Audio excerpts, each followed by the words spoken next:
Welcome back to another episode of PropSutra. PropSutra is presented to you by PropNewsTime, an omni-media platform dedicated to the real estate and built environment. At PropSutra, we aim to demystify and simplify real estate. We cut through the jargon and give you the answers that you're curious about but often don't know who to ask. Buying a house for the first time can be both scary and exciting. In this week's episode, we get into the intricacies of home buying and help you navigate the market and understand how to look for the good opportunities. Welcome to the show, sir. Thank you. Thank you for having me over again. So let's begin. I want to buy a house. What should I be looking at?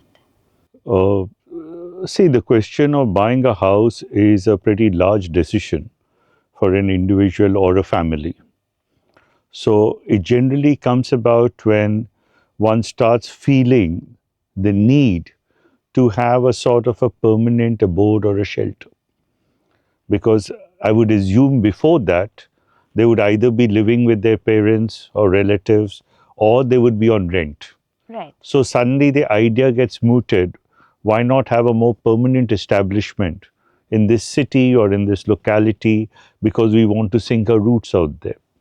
Because it usually starts, in my opinion, as an emotional decision that we do want to have something permanent rather than move every couple of years. We want it in our style, in our way. We like this place, we like this locality, and that's why we want to sink our roots out here. Right. So remember, that's the first thing which comes about. And when that comes about, the next thing to the emotional should be the more rational decision, which is what should be my budget for buying the house. Right. Correct? So the budget of buying a house generally comprises of three things. One, our own savings, which we have set aside. Maybe they are currently in some investments, but you can liquidate it and take it towards a home purchase. Two, it will be the housing loan you and your co-applicant, if it's a wife or partner, who can apply for it Right. and get from a housing financial institution. And C will be any other assistance you can get from your relatives or friends if there is any gap. Right. So you usually add up all these three to come to a budget as to what your house you can afford, what sort of a budget you can afford for buying a house. That's the second step you will take. Right. And suppose that step you have taken, then you will come to a decision based on that budget. What is the size and locality you can look at? Right. You understand?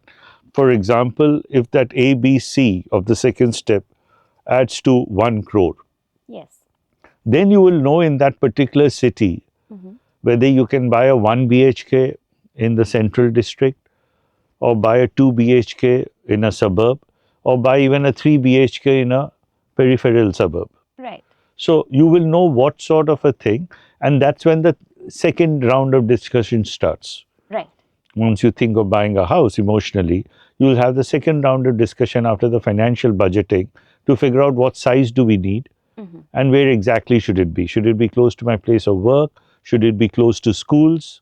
Should it be close to our relatives' houses, our parents' houses, or friends' houses? All those factors will come in. Right. So you will zero in then on a size and a locality. Right. To get the broad idea of prices, one can always look at some of these apps, like you have all the listing apps, whether it's a Magic Breaks, Housing.com, PropTiger, 99 Acres. You have a whole host of them which are very good, and you will look at them to have an idea of the prices. Right. So that to understand whether you get a 1 BHK, 2 BHK, 3 BHK, where will I get it, which locality? Yes. Okay. Once that decision is taken, where you believe, yes, with my 1 crore, I can get a 2 BHK in this suburb. Right. And then you will do the actual hard part of home buying starts, which is research. Right. Now, that research either you can do and you should do to some extent, or you'll outsource it to a broker. You'll straight away go and tell a broker that, look, I have 1 crore, I want a 2 BHK, this is the locality I'm looking at, and tell me what I can get. Right. Okay. So that research part is very important because that research part will lead to your proper due diligence when you actually start shortlisting properties. Understood. It'll help you there. So I tend to believe everybody should have a knowledge of what should be done to buy the house, whether it's the legal knowledge, the technical knowledge, the commercial knowledge, Yeah. and also maybe have a broker. There's nothing wrong in having a broker. He Right. charges you usually 1%, but that 1% sometimes, in order to save, people put 99% at risk, which is silly. So I personally feel it's better to put that 1% if it is a good, knowledgeable broker who will help you in that locality to give you all the options. Right. Okay. So you're saying that if my budget is 1 crore, I should put aside some amount of money for a broker, put aside some for maybe an advisory service. No, that is a different way of looking at it. If my budget is 1 crore, then what we do in the financial calculations Yes. is to figure out what is the net amount I can pay for a flat. Right. Okay. Yeah. Because again, if I tell you there are three components of that. Okay. There is an amount which you pay for the flat Yes. to the seller, whether he's a developer or a reseller. Right. Okay. Then there's a second component, okay, which are all the charges.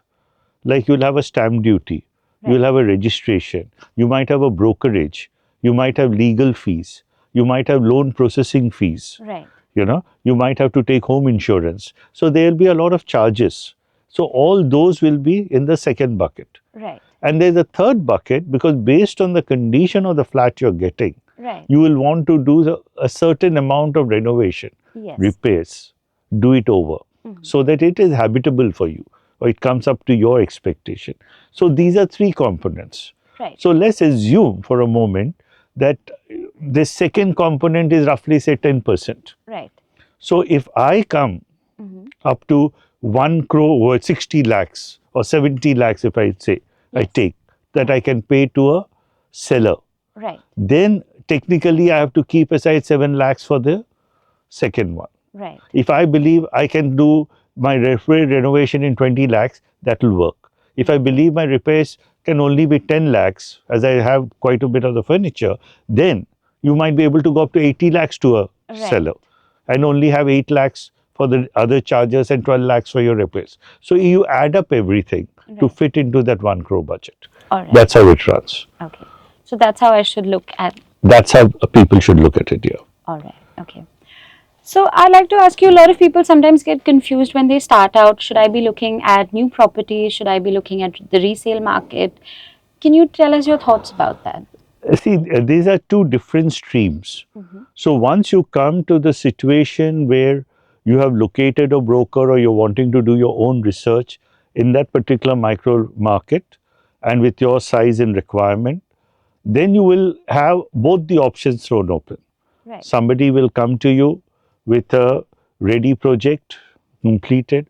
Somebody will come to you with a resale, which is an older project already well established. And somebody might also come to you with under construction. Right. Let's leave aside under construction for the moment on the premise that you want the house now. Yes. Okay. So when we look at ready, there'll be both. So there will be the primary seller, which is a developer who is selling in a ready building, who's got the OC and everything ready to move in. Or it can be a secondary seller who is already in an existing building that might be 10 years, 20 years old. But you realize that you like the people in that building, because there are advantages in both. Right. You understand? In a ready building, the advantage is it has no baggage. It's a new building. It's spanking new. Yeah. Everything is new. You might have to spend less on certain basic repairs. You understand? And just move in with the furniture. Especially as most builders give you a warm shell, which is with some kitchen done up, with the bathrooms done up. So you just have to move in with your movable furniture. Right. So that's an advantage. Right. The disadvantage is there might be work going on, noise going on for a long number of years in that building as people move in at various stages. Right. Okay. As well as you might not know your gentry, your neighborhood. Yes. It will form around you. Right. Okay. Whereas in an old building that's well established, your neighborhood you can go and see, you'll know what are the policies they have, what sort of a society is it. Right. Okay. But it's an old building, so it might come with more repairs. You understand? It might have leakages. Right. So there are pros and cons in both. But to look at, I have a feeling we should be ambivalent and look at both the options. Okay. You don't endorse one over the other. No, I don't definitely endorse one over the other. The only thing is, some people even go for very old buildings thinking it'll go for redevelopment. There, you have to be careful that you take a larger budget for renovations, repairs, and you will again have to maybe move out if it does go for redevelopment within 3 to 5 years. But some people take a punt on that. Right. Say if the building is about over 30 years old, does it help to maybe get a structural consultant to have a look before I buy the property? Definitely. This is where most people try to scrimp, but I don't ever recommend that. See, when you buy something which is of great value to you, you know, and that 1 crore to that person buying is a large amount, which Right. includes his savings, his borrowing, Yeah. everything, and maybe taking some sort of favors from all his friends and family. It is stupid to scrimp on not having a lawyer representing you, not having a technical consultant helping you, not getting somebody to actually measure the flat, a Right. surveyor. All these sort of things are very necessary. Right. If you don't do it because you believe the broker knows everything, then I feel you are running a risk, because the broker will help you out, but he's not an expert on it. Right. He's not an expert on legal terminologies No, he's to know not. the sales deed. He just takes a existing sales deed, changes the names and gives it to you. Right. Okay. So depending upon brokers too much for technical and legal details is wrong, because he's then there for commercial. He's Right. meant there to help you with your negotiation. Right. He's introducing you to the seller. He's not meant to represent across the board. You understand? Yeah. So I feel many people tend to depend upon the broker too much for other factors than commercial, Right. which is not very, very prudent when Right. you're doing such a large investment. Why do brokers not share information? This is a common problem for most buyers. Whether it's a new flat, it's an old flat, they tend to be very evasive. What are your thoughts? See, you have to understand the role of a broker. The broking industry in India is basically they charge you 1%. Yes. Okay. I'm leaving aside channel partners who might charge a lot more because they have to share the commission with others. But a typical broker charges 1%. Yeah. Correct? Yes. That 1% is, in my opinion, like a finder's fee. Right. So, what is the concept of a finder's fee? Okay. He knows that somebody wants to sell. Right. So, he is introducing you to the seller, and that's it. Don't expect more from him for that. So that's my fault if I'm expecting you to Yes, believe. because you're giving 1%. Now, think of vis-a-vis in US. A realtor takes 5 to 6%, and he takes it only from the seller. Right. But in return, he makes a dossier on the property, Right. which gives you everything, the technical, the legal, the precedents, everything. And he will be held responsible if something doesn't live up to its so called declaration. Right. Correct? Yes. So, that sort of a person is qualified to tell you there is a mold out here, there is leakages, there is fungus, there are termite issues, or this was when last redone in this way. Yeah. Here, the brokers don't have that information. Even if a seller approaches a broker to say, sell my flat, Yeah. he doesn't share any paper with him. No. The broker only comes to know when he has actually a very interested buyer, and they go up to the stage where he has a view of the papers. Yes. Because he doesn't even have the guts to tell the seller, can I make a dossier? Right. Because the seller will immediately say, no, I'll go through some other broker. So basically, we have reduced brokers to just only finders.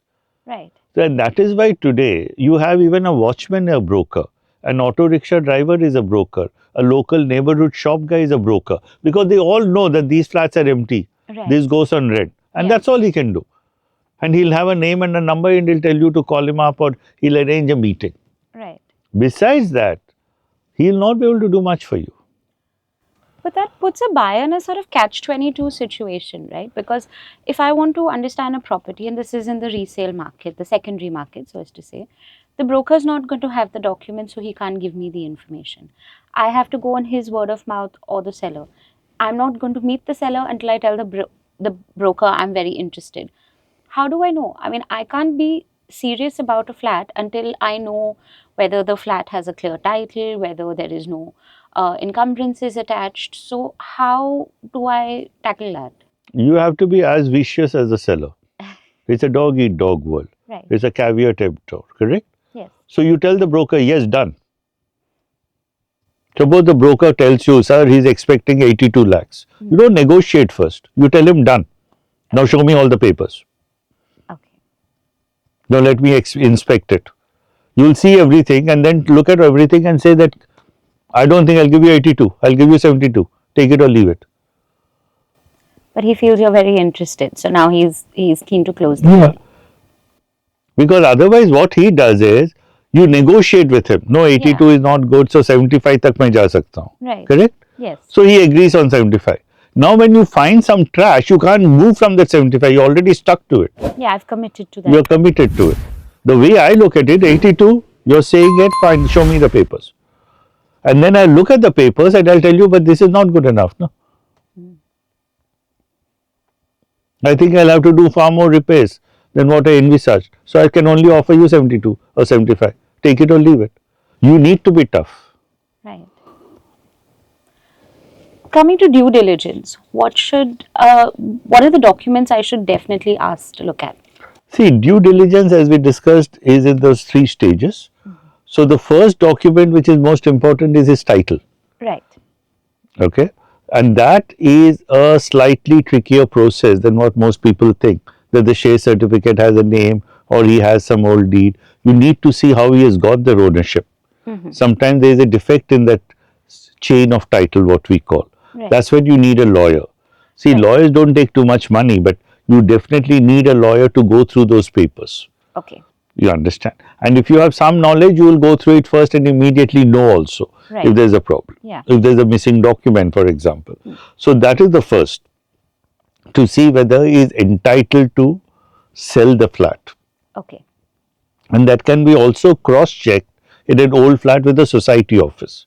Right. Whether his name is there, on whose name is the maintenance bill being raised, whether there are any encumbrances on it. So all that is necessary. First, the legal aspect of the property. The second is the technical aspect, because you don't want to be caught by surprise after buying it with extensive leakages or some problems. Right. You understand? So that is where you need to take maybe your own architect, interior decorator, surveyor. You can come decide. Again, they are not very expensive to measure the flat, to be able to give you some ideas, to be able to see the condition of the flat, and especially talk to the society and your neighbors up and down. You understand? Right. Suppose your downstairs neighbor will tell you, I've been telling your seller for the last 3 years it's constantly leaking from the bathroom. You have to rip open the bathroom and do it. He won't tell you, your No, seller. he's not. But the guy downstairs, if you meet him, he'll immediately tell you, please, if you're getting your work done, remember this. Yeah. But why measure my flat? Because most of the time, you guys don't know what the area is of the flat. No?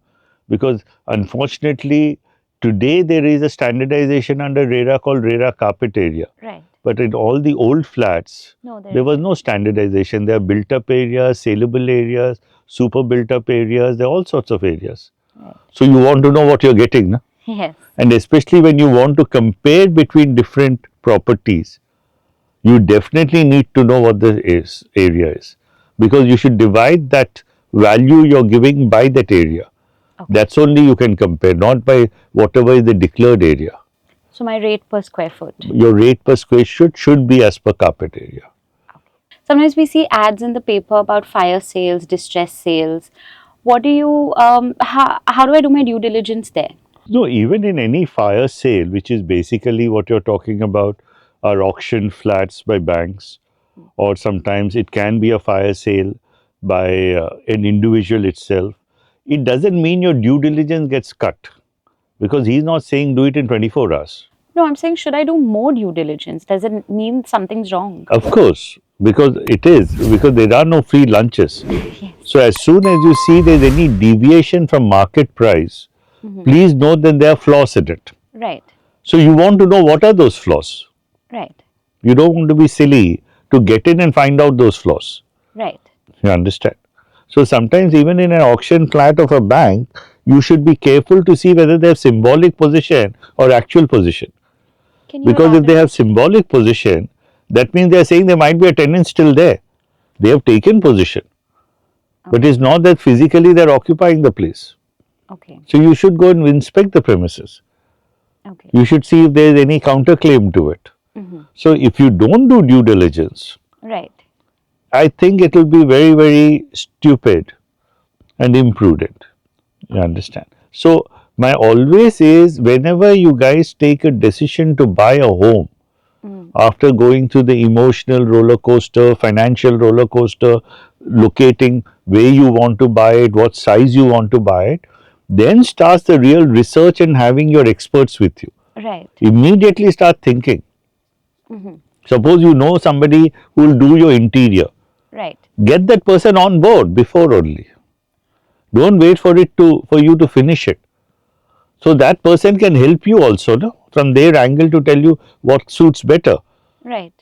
to do up the interior. So don't hesitate whether it's a lawyer or a technical expert and use them to check out your things. See, here we try to keep everything a secret. And after we buy it, we make a grand announcement. And then your architect friend will tell you, but this is very tricky to do. Right.